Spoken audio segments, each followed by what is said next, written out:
Dampak non-optimal air balas terhadap stabilitas kapal. Sebelumnya, mohon izin kepada dosen pembimbing dan dosen mengajar menyesuaikan. Baik. Di bagian awal, dapat struktur umum. Bagaimana umumnya makalah? Dapat 3 bagian, yaitu bab 1, bab 2, dan bab 3. Masing-masing berisi pendahuluan dan masalah serta metodologi penelitian.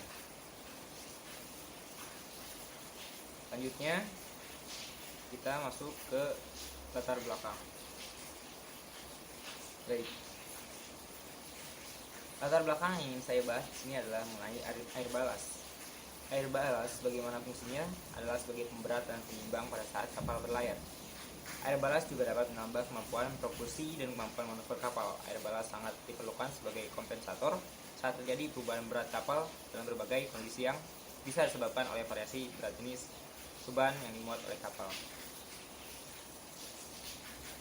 Kemudian juga air balas dapat dikonsumsi oleh kapal sebagaimana mestinya.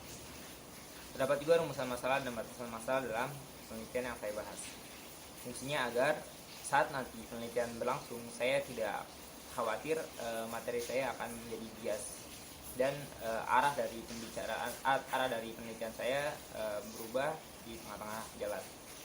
Terdapat juga tujuan dan manfaat dalamnya. Tujuannya yang pertama agar saya pribadi sebagai penulis dapat merumuskan model dan strategi pengelolaan air balas, sehingga nanti saat pengaplikasian di dunia kerja di kapal, saya dapat mengoptimalkan fungsi kerjanya sebagaimana mestinya.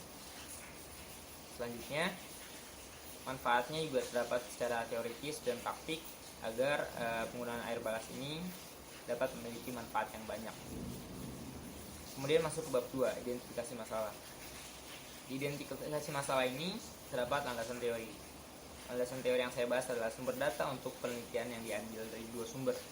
Saya menggunakan sumber primer dan sumber sekunder. Sumber primer ini saya dapatkan dari praktik langsung di lapangan saat penelitian nanti, serta data sekunder yang saya dapat dari literatur atau pihak atau orang lain yang saya dapatkan informasinya dan berkaitan dengan penelitian saya, sehingga saya dapat mengolahnya saat penelitian berlangsung. Selanjutnya, kerangka penelitian, yaitu kerangka ini dibutuhkan karena penelitian sebagai pedoman dan acuan dari sumber yang pasti agar tidak menjadi bias yang saya katakan sebelumnya. Terdapat juga hipotesis. Hipotesis berdasarkan latar belakang, rumusan, masalah, dan tujuan penelitian yang dilakukan. Dapat diumumkan hipotesis sebagai berikut. Saya memiliki 3 hipotesis dalam penelitian saya.